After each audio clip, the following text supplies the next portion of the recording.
topics and opinions expressed in the following show are solely those of the host and their guests and not those of W4CY Radio, its employees, or affiliates. We make no recommendations or endorsements for radio show programs, services, or products mentioned on air or on our web. No liability, explicit or implied, shall be extended to W4CY Radio or its employees or affiliates. Any questions or comments should be directed to those show hosts. Thank you for choosing W4CY Radio.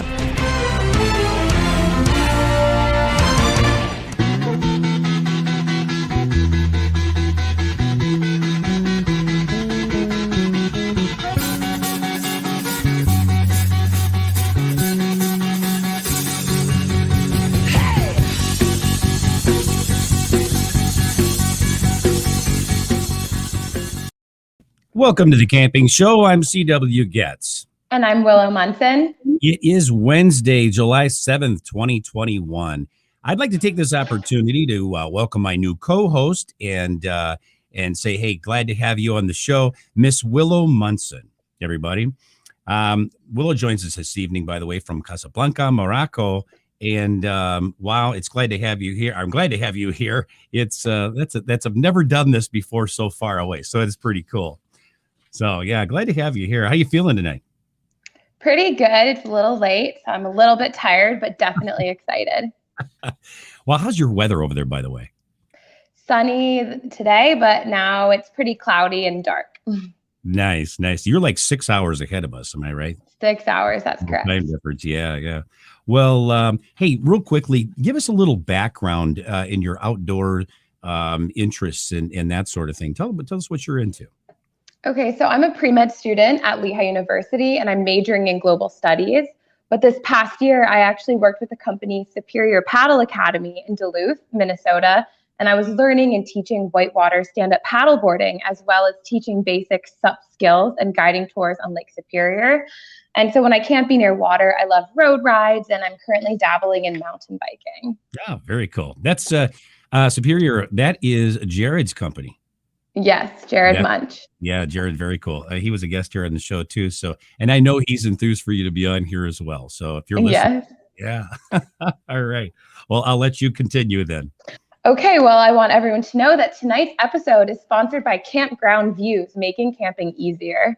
Well, we've got a great show here for you this evening, and we encourage listeners to call in with a question or a comment for tonight's guests. The number here is 815-663-7782. That number again, 815-663-7782. And of course, viewers can message their question or comment to us during tonight's show. Tonight's episode is Whitewater Boating for Me with our special guests, Dan Bowers and Colin Kemp. Well, tell us a little bit about Dan and Colin, would you please? Okay, so 34-year-old manager and buyer for Rutabaga Paddle Sports in Madison, Wisconsin, Dan Bowers is a well-known figure in the whitewater paddling community.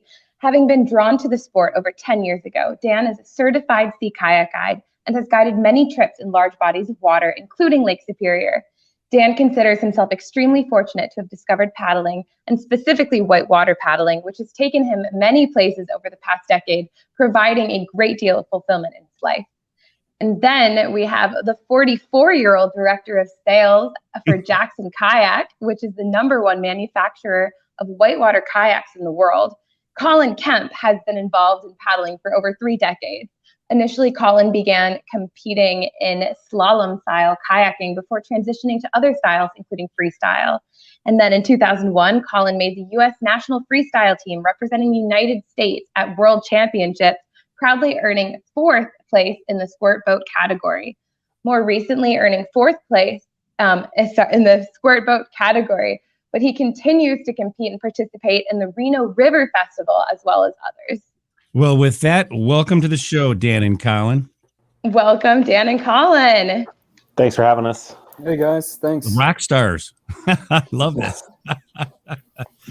They'll be giving autographs after the show, I'm sure, right?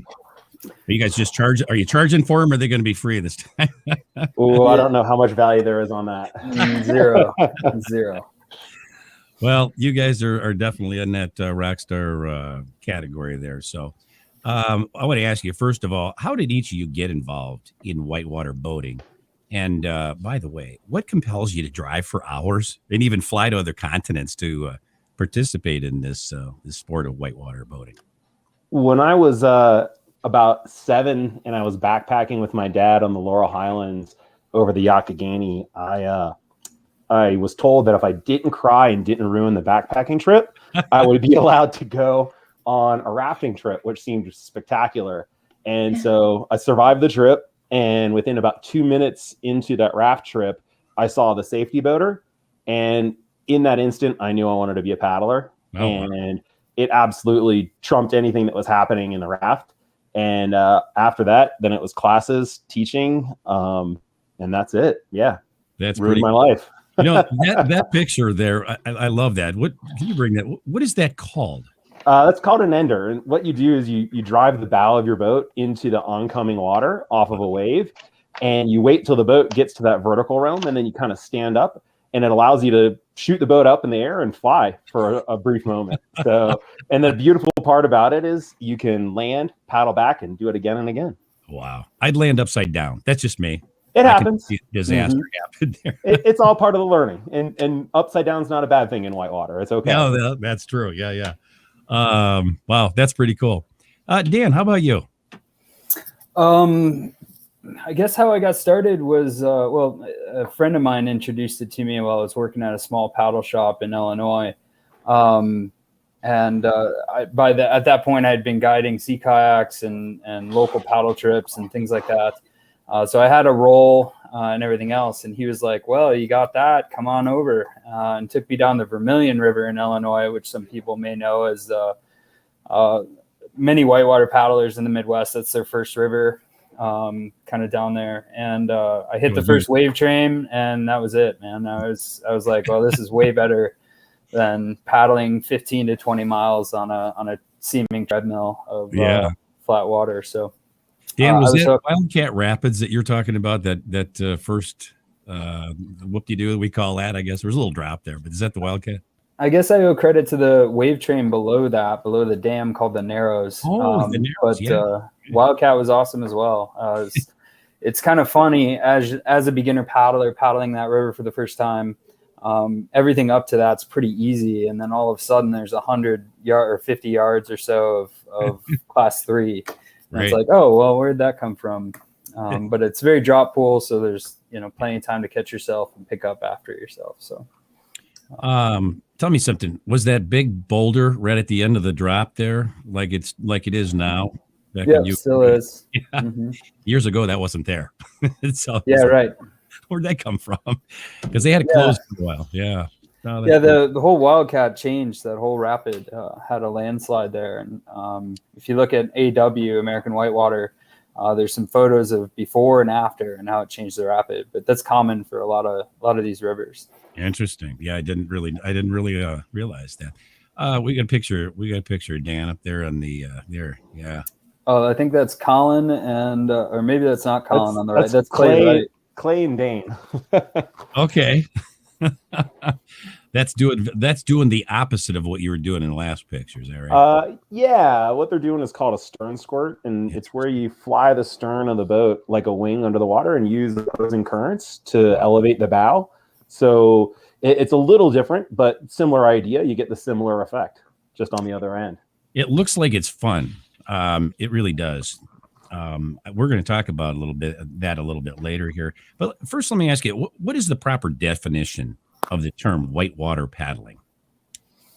Yeah, I mean, you could probably go back and forth to a lot of different people having a lot of different meanings, and especially regionally. But I would say for me, whitewater paddling and most people is when the water actually starts kind of turning white.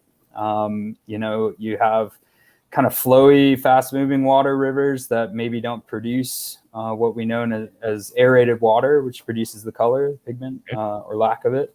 And I'd say right when you start getting into regular class 1, 2s with some aerated water, I would call that whitewater. So that's really where we get the term whitewater. It does look white, basically, and that's how that comes to be. Interesting. Cool. So you have whitewater on a river, and how does someone become involved in the whitewater paddling aspect? Yeah, so there's a lot of different avenues to achieve that. And, one of the primary ones, especially in today's day and age, is hit Google up. And what you want to do is do a search for your local kayak store, your local kayak school, And both those resources will be able to guide you to who's teaching, who's certified, a place to go perhaps and watch and see. That's like a great thing that you guys have in Wisconsin, is an opportunity to see somewhere like Wausau. And it's an artificial course where the riverbed's been enhanced, but you can take a family stroll, have an ice cream cone, and watch everybody doing it and get an idea of what kind of fun's to be had. I hear that's an excellent part, excellent place. They keep telling me you got to go to Wausau to the there's a finals there. Is that right? I travel to Wausau at least once a year to go kayaking and teach kayaking classes. So I live in one of the meccas in the world for whitewater kayaking, and I still make my way to Wausau, Wisconsin every year. So it's absolutely worth it. One of the best paddling communities I've ever seen anywhere. I may see you there one of these days. Yeah. They have a release this weekend. If anybody is regional or local and wants to come out to Wausau and watch some paddlers flip around and have a good time and ask questions and get involved, please stop out there. There's everybody there will talk to you and talk your head off sometimes about your opportunities. Everybody's very welcoming. It's an awesome community. Very cool. We just saw Rick out, and he's a big fan of yours, Dan. You just saw him pop up. I'm a big fan of Rick's. There you go. Oh. Okay, so you said that people are very welcoming there, which is really awesome to hear. So what makes this whitewater community unique from other outdoor communities? I think one of the things is that paddlers tend to be pretty obsessed. Compared to a lot of other sports, we work in a dynamic media, meaning that our playing field is always moving. It's always fluid. So that same wave is never the same twice.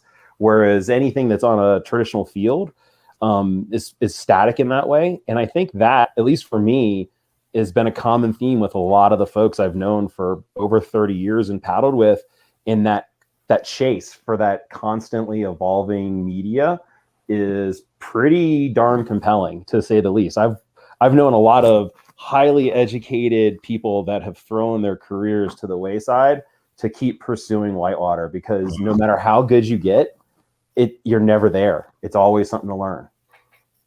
That's pretty cool. So really, people would do that. People have done that, huh?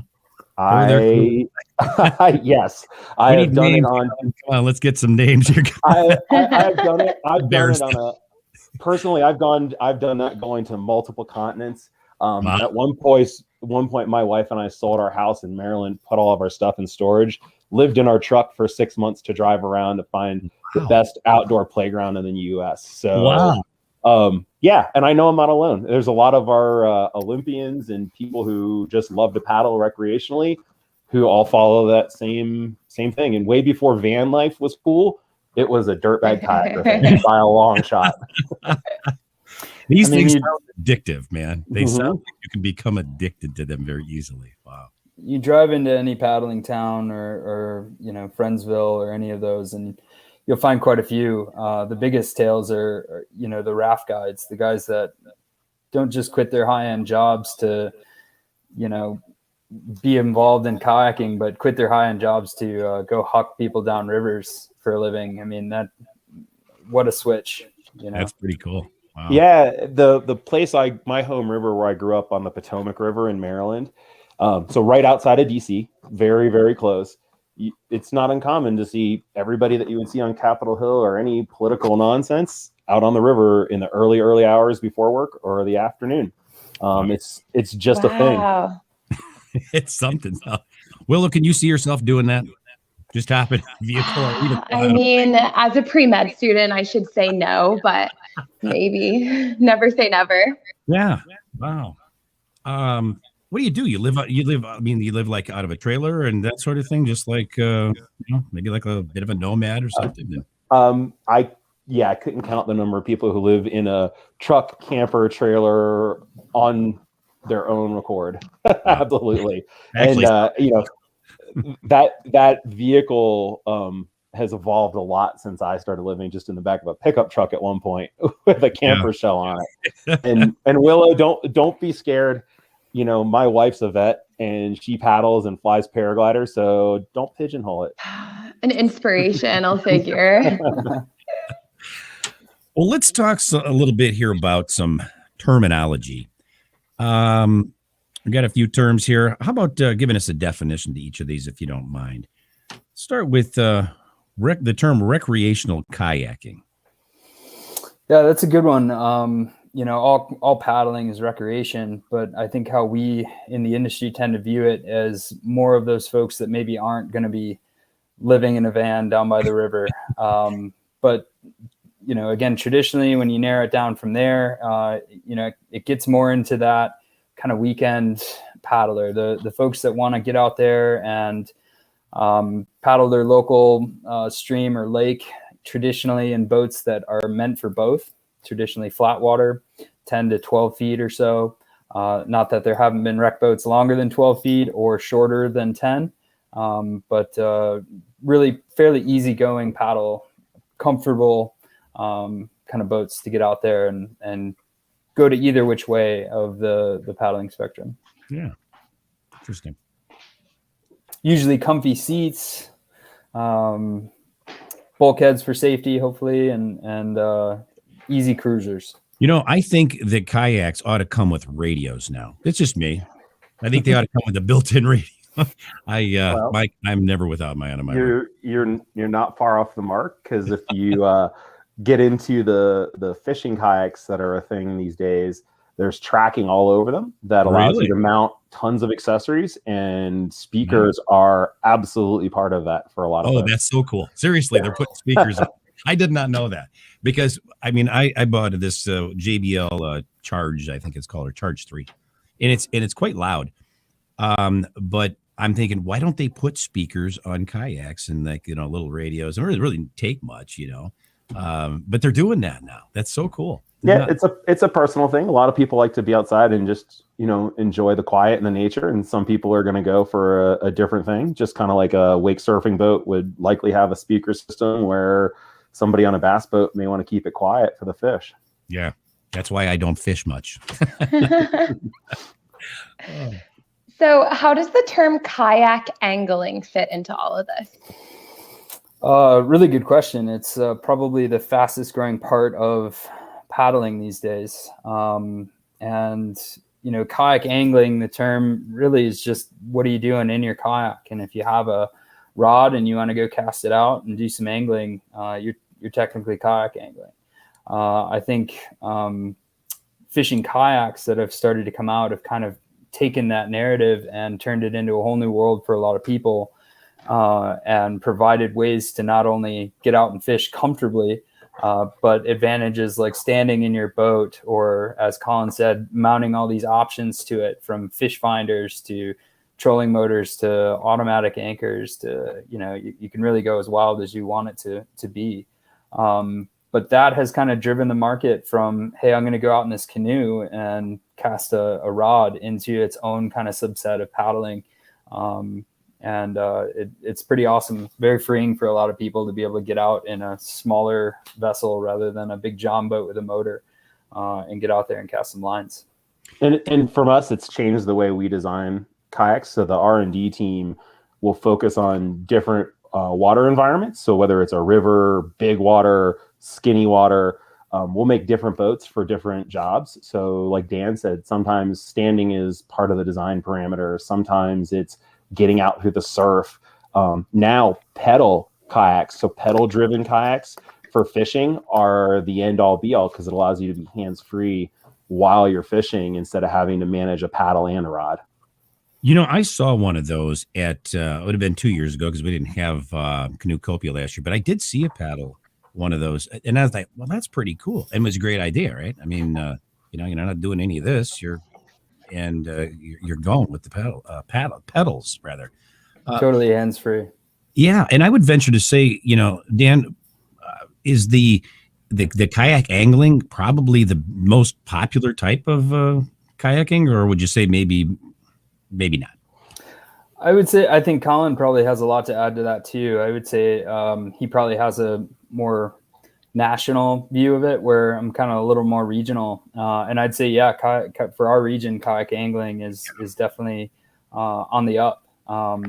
I would say as Rutabaga still tend to lead in canoes, just being kind of that boundary waters facet, but kayaking is definitely growing and becoming something very popular, or continuing to be something very popular with all the innovation that these guys are coming out with. It's pretty wild. Yeah. Yeah, and I agree with Dan. You know, the kayak angling component is certainly the fastest growing.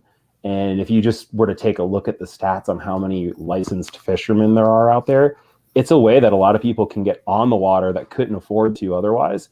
But at the end of the day, recreational kayaking has the greatest number of bodies participating, simply because the barriers to get in there are the lowest. Yeah. Because, you know, you need a boat no matter what, a paddle and a PFD, but you don't need to have fishing gear or anything like that. And you can still fish out of a rec boat. So that's why they're still going to stay the highest volume boat as far as number of boats sold. But the innovation, the excitement's in the fishing and whitewater realm for sure. Well, how about touring then? Yeah, touring, again, all of these are kind of crossovered into each other, but the traditional concept for touring is usually 12 feet or longer, a boat that you can carry lots of gear in. As Willow can attest to, being on Superior as well. You know, we kind of separate sea kayaking from touring a little bit when you get onto bigger bodies of water like Superior or the coast, where you traditionally have a much longer boat, maybe 15 feet or greater, but and multiple bulkheads for safety. So if you flip out onto an open body of water, it's easily to be recovered. You can climb back on and paddle home after some training, rather than swimming a boat to shore like you might have to in a wreck boat or some of the other boats out there. But they're designed to be faster and carry a lot of gear. And speed isn't really it's more along the lines of efficiency. They're meant to get from point A to point B easier, quicker, with less effort. And those are kind of where you get into those touring categories of boats, is a little more efficiency, gear capacity, and then sometimes open water safety. Okay, and I know you defined whitewater paddling before, but do you think you could give us a definition for whitewater kayaking specifically? Yeah, I would say whitewater kayaking in and of itself is the pursuit of whitewater. It's, as CW attested to, paddlers from every region, I don't care if you're in the whitewater mecca, you're going to jump in your car and potentially drive 2 to 3 hours. And so it's that desire to be on those kind of flowing rivers, with sometimes having challenges that you can navigate. And I would say anything with aerated water above class 1 is whitewater paddling. Kayaking specifically is 2 blades. I know there may be some viewers out there of the single blade community that we'll jump in here later, but whitewater kayaking is traditionally in a sit-in or sit-on-top kayak, and shorter boats, usually more rockered boats, so there's more shape to them. They're easier to turn left and right, and traditionally use 2 blades. One other good thing to add to that is it's typically going to be these days what we call a planing hull, so a flatter surface that's going to have a much more defined chine, where back when I started paddling whitewater, all the boats were displacement hulls. So I think round, kind of like a traditional canoe. There's a lot of innovation and perks to having a planing hull kayak for friendliness and performance. Plain hull, you're saying planing hull, correct. There you go. To the naked eye, it would look flat, even though it's always going to have a little curvature to it. Sure. Yeah. Planing hull. Yeah. Okay, so how and where does someone attain the necessary skills to become a proficient, safe whitewater paddler? So with that, a great way, once again, like we said earlier, is to have a look at Google, but a kayak school is going to be your first bet. There's also a long history in the US of canoe and kayak clubs that offer up instruction as well. There's, university settings now are massive. I remember before I went to college, I was trying to find anything in the literature of schools if they had an outdoor program that had kayaking, and I could only find 2. And wow. we currently work with well over 40 universities for educational boats, and we know we don't work with all of them. So there's a lot of avenues, but the thing about learning whitewater is it's a counterintuitive thing, and that doesn't mean it's hard, but what it does mean is that your learning curve will be greatly helped by having someone who knows how to guide you through those first steps. The most common example is that when something leans into a person, you push back and balance. And when that's water flowing from upstream into your boat. Well, if you lean upstream, you flip. Where the trick is with a planing hull kayak, like you said, you lean downstream, the water slides underneath, no harm, no foul. But you're going to have a pretty long learning curve if you don't have somebody to help guide you along that method. Interesting. Yeah, I would say like Colin says too, to gain the skills, you almost need somebody to help you along. There's a lot of great books, DVDs, and stuff like that will start you off, but without somebody to give you instant feedback, you tend to carp in your learning. And if you're learning to roll, you learn what carping is pretty quickly. But just talking regionally, Wisconsin, Illinois probably isn't known in the whitewater community as being having a whitewater community. But we do. And again, as I mentioned, they're very welcoming, from the CWA in Chicago, to a small operation. I don't know if they're still involved, but there's a place called the Yak Shack down in Yorkville with a little whitewater park there. Oh yeah. I think Jeffrey Brown maybe still teaching there. Hit them up. But coming up here, taking rolling classes from Rutabaga, demoing some boats. Going further north, you have Jeff Jensen runs a kids program in Green Bay, which is pretty awesome. And then you have Whitecap Kayak or Peshtigo River Outdoor Learning Center as places to go here in Wisconsin. So they're out there. You just got to find them. And if you're not getting on Google and finding anything, call your nearest retailer, your kayak retailer. Find a small specialty shop. And if they don't do it, they'll probably point you in the right direction. I think the key, what you just said, is specialty shop, because a place, and I'm not going to mention any names, but places that sell all kinds of sporting goods they may not know where to send you. Am I right? That's correct. Yeah. Yeah. You're going to want someone who's focused on paddle sports in particular. And one last thing about education, no matter how long you've done it, no matter how good you are, there's always something to learn. Don't get caught into the trap that a lot of people do, that they take their first round of classes and then they just start organically learning from their friends, which is not a bad thing, but it's a great way to pick up bad habits. Yeah. And even after 3 decades of doing this and people to teach, I still continue to consume education as fast as I can, whether somebody's got a better trick on how to teach something or whether it's evolving my own personal skills. Never stop learning, because when you're bad at it, that's when you have the best part of the learning curve, when it's the most steep. And I think sometimes people do. I mean, things do evolve, Sometimes people come up with a new trick or a new twist on how to do something. Am I right? The 30 plus years I've been paddling, absolutely. Yeah. And whether it's the design in boats that have changed and evolved and allowed us to teach hard skills, the strokes and things at a much faster rate than they were when I learned. Wow. Those kind of things evolve how we teach as well. And for anybody who's, thinking about paddling, but maybe is a skier, when things like the planing hull that we mentioned before came around, that was kayaking's equivalent to the shape ski. And overnight, when skis went from straight to shape, everybody learned how to carve. It wasn't this like, oh my God, look how good they are anymore. That became attainable to everyone. And I've been lucky enough to watch that evolution during my paddling life, and it's not over. It's still going. Yeah, that's pretty cool. That's very cool. Wow. Okay, guys. So now we're going to take a break for a commercial break, but don't go away. We'll be right back with more of The Camping Show on W4CY Radio and Talk4 TV after these messages.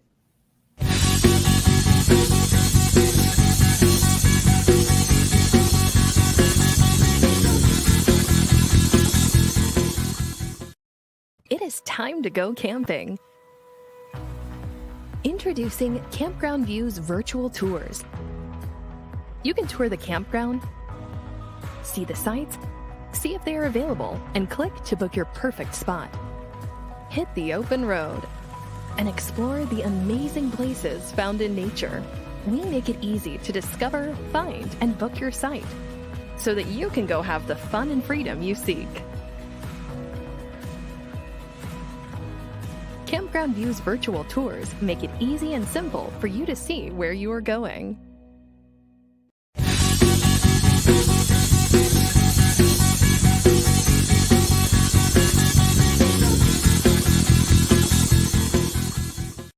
And we're back with our guests, Colin Kemp and Dan Bowers, here on the Camping Show. Let's discuss the type of equipment that's required here with Whitewater Boating. But before we do, I'm going to ask this question. Does it matter where you purchase your equipment, and how important are things like construction materials and design? Absolutely. You know, you've got to get the right tool for the job. And for whitewater in particular, we're not going to go to some generic all sports store to find a true whitewater kayak. And when we are designing and building whitewater boats, they're designed to take a tremendous amount of abuse. So they're designed to go off of waterfalls if you're going crazy.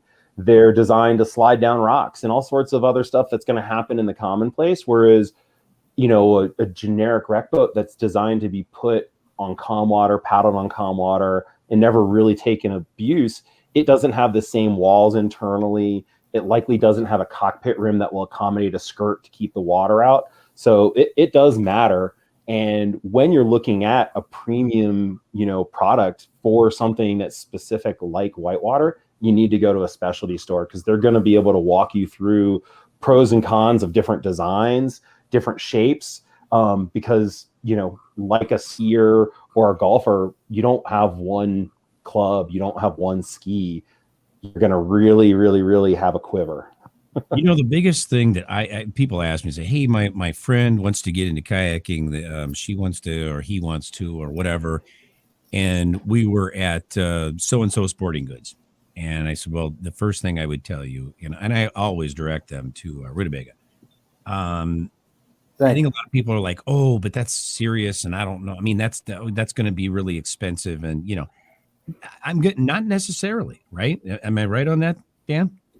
I think the best thing to say about it is that, unlike some other sports and maybe your gas money for travel, the buy into the sport can be as easy or as expensive or as inexpensive as you try to make it be. So, for example, a new paddler that is maybe considering whitewater but doesn't necessarily want to take the jump and buy everything new and best, again, in that community that teaches them, there may be a used boat circulating around and stuff like that you can get into a little more appropriately. And even like a shop like Rutabaga does have used kayaks. Oh, sure. Yeah, I think so. Yeah. Yeah, definitely. And and if not, again, we're usually in the community. So there's been many times people have called the shop and said, hey, I'm looking for this, but you know, used or new, and maybe I don't have it, or maybe we don't have one used, but maybe I know somebody that does. And so we can get you going that way as well. You know, there are some places that'll rent whitewater kayaks for you to take classes in and get involved that way. But once you get that feeling like I did on the Narrows in the Vermilion, there's something about finding the right boat, the right color, it matters, and dropping a one-time fee to be able to use this equipment in a plethora of places. And travel around. So what's the cool color of boat to have? Seriously. I always dig lime green. I think lime green is one of the most overused and underrated colors in paddle sports. But I will say there's when you can mix some purples in there, I think like Jackson's doing right now, you're always ahead of the game too. And right now the color to be is hot pink, because the number one kayaker in the world specifically rolls hot pink boats. So, which I've had a few over the years, but I definitely never achieved that status. I'm waiting for the Eddie Van Halen design to come out there with all the, you know, stripes going everywhere. So what you need to do to see that is Google squirt boat, like the discipline I competed in at Worlds, and they're composite, and you can get anything you want done with gel. Wow. Plus, we love metal flaking glitter. That's cool. That's extremely cool. You can get some great stuff out of composite boats. Pretty gorgeous designs. Jeffrey Teed. I'm sorry if I mispronounced your last name. He writes in here, I'm 58 and taking my second whitewater trip this weekend. Yeah. And it's addictive here. He said, please mention seat time is invaluable. And that's for sure. Yeah. Currency is king is a phrase that we take from my paragliding as well. And no matter what, you've got to be current. And if you're going to be pushing your personal threshold, whatever that is, whether it's class 1 or class 5, if you're not current, you shouldn't be pushing your limits. You should step back, because you can always take a class 3 rapid and practice class 4 moves in it and lower the consequences. And that's how you stay current. Okay. Yeah, I will say another mention on that. I've heard it before, but one of a local instructor here, Dan York, said it, and it's always stuck with me from hearing that. But learning to kayak, learning to roll, or learning to whitewater kayak specifically, learning to roll is not an event. It's not something you do once and then you have it. You have to practice it. You have to be proficient with it. Learning is not an event. It's not just all of a sudden I have it. For many people it might be, but then they have to relearn the roll because they pick up a bad habit or need to relearn it on the offside. So it's a process, and you definitely need to stay current. Yeah, don't let the distance in the time between your last roll and your next roll be very long, because then it becomes foreign. Yeah. Okay, so I know we touched on boats already, but discussing construction material and design of boats, and even kids' boats, how important does that come into play?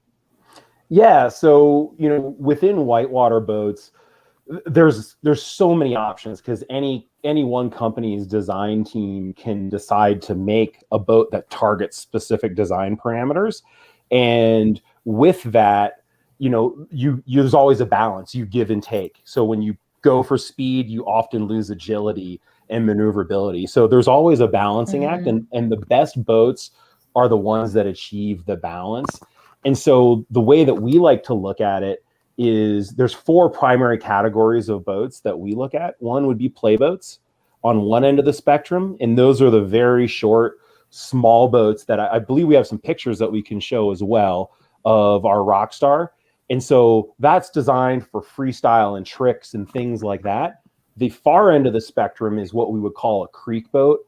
And creek boats are really designed to detune the hardest whitewater you paddle. So it should help make that a little bit easier. And then in the middle, what we look at is 2 categories of boats that both could be called river runners. But the way I think of it is a 3-dimensional river runner, which is a river runner that is designed to be stood on its stern, be put vertical, surf every wave. And so we have the photo of the Antics, which was the boat that we saw the picture of Dan stern squirting and then Clay and Dane. And so I would look at that and call that a 3-dimensional river runner. And then the other category is a 2-dimensional river runner, which is kind of a misnomer, but it lends itself to being more cruising point A to point B, but it often allows you to have the ability to start creeking that harder water like that pure creek boat would, but it often has a little bit more of a planing hull with chines that allow it to surf well too. So it's kind of bridging a gap. And then the photo we have represented now that was up is a boat that's called the Traverse, and that's a hybrid. So that's a boat that has whitewater capabilities and can run all the whitewater you want it to do. Like, quite honestly, a lot of our folks do self-support Grand Canyon trips out of that boat. But for someone who's just learning and doesn't know how much whitewater, how much flat water they want to take on, it has a skeg, so it'll help you track and deal with wind and things like that on a lake setting. And then as far as kids' boats go, for us in particular, that's that we launched our company on a kids' boat when everybody told us we were crazy and possibly reckless. And with that, I think of it, and when I started paddling, over 30 some years ago, all boats at the time were 4 meters. They were transitioning out of fiberglass into plastic, and everything was set on a standard that came out of Europe. And when I started, it was head and arms coming out of the cockpit rim. It looked goofy, right? The boat didn't fit me. And now I look at it, and since we launched those kids boats in 2004, I know a couple of our current Olympians and the best kayaker in the world and a ton of other people that are now leading and innovating where the sport's going. And they all got a huge jump start because they started in a boat that was the right size. So for us, that's super cool to see that. Super cool to see the evolution. Yeah. How about, and I just noticed we're running down about 7 minutes here. How about paddles? Yeah, simply put, when you look at paddles, they tend to be shorter. They tend to be a high angle variety. Might be hard for me to show. We didn't have a photo, but I got mine pretty close. Oh, good. So high angle, yeah. So ultimately, when you start off in whitewater, though, which is kind of the point of the conversation, keep in mind that whatever paddle moves you downriver is going to be great to start with. What you'll find from the transition over to recreational kayaking to whitewater kayaking is that you probably want something tougher. You probably want something a little shorter. So when you start kind of putting into that playboat or downriver or true whitewater running, you're definitely going to want something stronger. They traditionally come in a single shaft. You can get it for breakdowns if you need a backup in your boat. And usually where rec paddles, are 100 and 205 centimeters and up, whitewater paddles tend to be 200 centimeters and down. For example, I use being 5'9", I tend to use a 197. I think Colin probably uses a longer paddle. He's a much taller guy than me. But again, traditionally they're high angle and they're tougher. Good, cool. And what about PFDs? Yeah, so with paddling, you really are looking to have a lot of range of motion for when you're paddling and taking aggressive body strokes. You're really looking at torso rotation, but also the type of vest we look at is a type 3, and they're generally referred to as a swim PFD, so that you have that range of motion for your shoulders and it stays out of the way.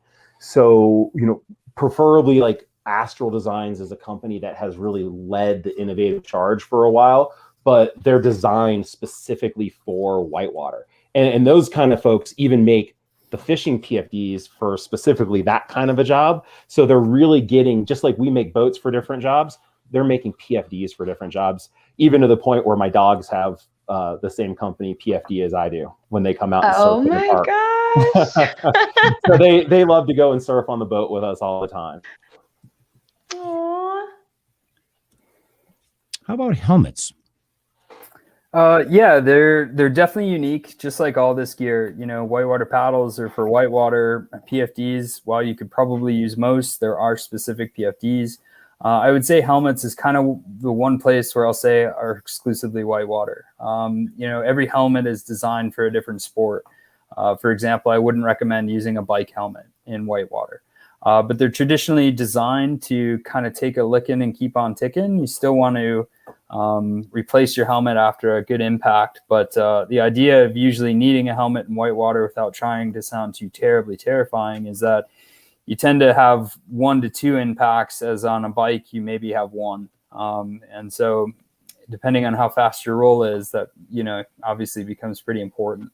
So there's many different shapes, price ranges. I would say get one that's comfortable that you can wear all day. But looking for it and sizing it up, you don't want it to be super loose. You want it to kind of stay put as maybe it fills with water and grabs and pulls up. You want to try and not expose the forward part of your head as you're underwater, and learn to tuck forward is a good one. But definitely unique to whitewater. You want to look for a whitewater helmet that fits and is comfortable. Real quick with that, Dan, full face or not? I think that's a complete matter of opinion. And if you feel like it might be beneficial to you, go for it. I choose not to. I don't like, 1, the confidence it gives me. 2, I don't necessarily care for it as a snagging hazard or a kind of, sometimes it's harder to talk through. So if I need to communicate with other people on the river, it's just not my preference, but by all means, that doesn't mean that they're bad or won't work for you. Yeah. And what about skirts? Yeah, skirt in whitewater is an important piece of gear because it's going to keep you dry. It's going to keep the boat from filling up. And the things that you really want to pay attention to when you get a skirt are to make sure that you get one that's appropriately sized for not just the boat you're in, but the size of boat you're in. Because with whitewater boats, we're making, on most cases, 3 sizes of the same design. So that way, like Dan mentioned, he and I would have a properly fitted boat, even though I'm quite a bit bigger than him. But there's the things that you would really look at are going to be the type of rand. So what seals under the cockpit rim? There can be ones that are having a bungee rand that are easier to get on and off. Rubber rands for the creaking and heavier duty stuff, a little harder to get on, but also harder for the water to implode. And, there's a company called Immersion Research that makes great skirts, and they have the best fit tool. And it's not just for their skirts, it's for everyone's, called skirtfit.com. So if anyone wants to see if their boat matches, it's the perfect tool. It's already done for you. Oh. Wow. And would you say there are any other specific items that we haven't listed that you think are also important to mention? Yeah, absolutely. No doubt safety is an important thing. And depending on where you're going and paddling, the remoteness of your trip, there's a lot of things that I carry. So if I'm at Wausau, they have people there with first aid and, everything that you need, additional throw ropes. So I'm not going to carry a breakdown paddle and a pin kit. But if I'm going on a remote river out in the Sierra where I live, we're going to carry a breakdown backup paddle. We're going to have our first aid kit. We're going to have a throw rope with a knife, because whenever you have a rope, you have to have a knife. And then we're also going to carry a pin kit that if something gets stuck, a boat gets stuck on a rock, we can pull it out and make sure everybody can get down the river safely. So, there's a lot of other clothing that are specific to paddling, but those are the kind of core safety things that I would take. And it varies depending on where you go. Okay. And what would you say then separates whitewater clothing and footwear from those used for general paddle sports? Yeah, I would say, to be quick with it, I would say it depends on the time of year. Simply put, when you're in kind of earlier season, end of season, things like splash gear doesn't quite cut it. So you're probably looking at that point for a dry suit or a wetsuit to keep you warm. Summer, I'll even find myself wearing a shorty dry top or a shorty splash top just to kind of help keep the sun and water off me. I would say a lot of people wear whitewater clothing specifically, not just to protect themselves in cold weather, but to also keep water out of their boat. So having an overflap to keep, when you're upside down, that water from running through your tunnel into your boat, especially freestyle paddlers tend to have a top that is all in one skirt for your boat and splash top. So there's no gaps or leaks to be able to happen. So keeping inside the boat dry, keeping you warm and comfortable is good stuff. I would say footwear is important. Having a good sole under your feet, just in case you got to get out of your boat or swim out of the river, to have something protecting your feet is really important as well. Interesting. What would both of you, because we're about out of time here, but what would both of you like everyone to take away from our episode this evening? Because everybody associates whitewater, dangerous, death, all that kind of stuff. All things considered, what would you like listeners and viewers to take away from tonight's episode? I think, to me, the important thing is whitewater is what you make it. It doesn't have to be Class 5. It doesn't have to be what you see on YouTube videos.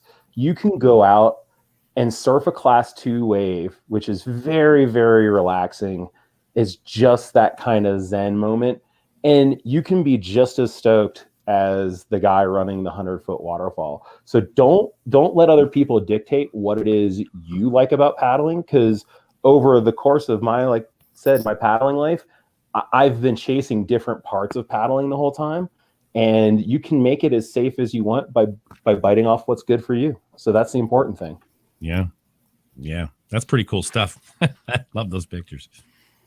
Yeah, I would say that it's never, there should never be a point in time where you feel like you can't jump into it. Of course, you just saw, I think that was Dane. I don't know anybody else to get that high out of a loop, but whether you're like me and you started at 28 on a whim, or like Colin, kind of younger or ordained starting at 5, or a lot of my friends have started in their 40s, 50s, and 60s. And again, they do what they want with the sport, and they're content and having fun. And, you know, it feels like flying when you hit that edge right. It's wonderful. And to be able to do that at any age, I think it's a sport that'll keep you young. Very cool. Hear that, CW? It's a solution to your. What I'm hearing, yes. Okay, so where can our viewers and listeners go to follow each of you on social media? And are there any websites that you'd like to mention? Yeah, so I mean, you can take a look at Instagram and Facebook for me, and I know you guys have been putting that on the screen. But another great resource for us is jacksonkayak.com. We have the biggest archive of content that you could find anywhere, whether it's teaching videos or just like, oh my gosh, videos. You can see it all. But one other thing that we did, and I think we'll have the link to share, is we're going to give anybody who wants a free copy of a rolling and bracing DVD. So it'll teach you how to get your head wrapped around the concept that's fundamental to everyone in Whitewater. And there's a code that'll be rollout for that to get a free DVD. And you can take a look and see if kayaking is for you, especially water. Wow. Very cool. Very cool. Well, we want to thank you, Dan and Colin, for being our guests here on the camping show this evening. It was a pleasure having both of you here with us. Be sure to tune in for next week's episode, HCC, Paddling Canada's Historic Rivers, with special guests, retired photojournalist, author, and wilderness tripper, Mr. Michael Peak. Until then, thank you for tuning in to the camping show. This is CW Getz. And Willow Munson. Reminding you, learn more, Do more. See you next week. Bye-bye.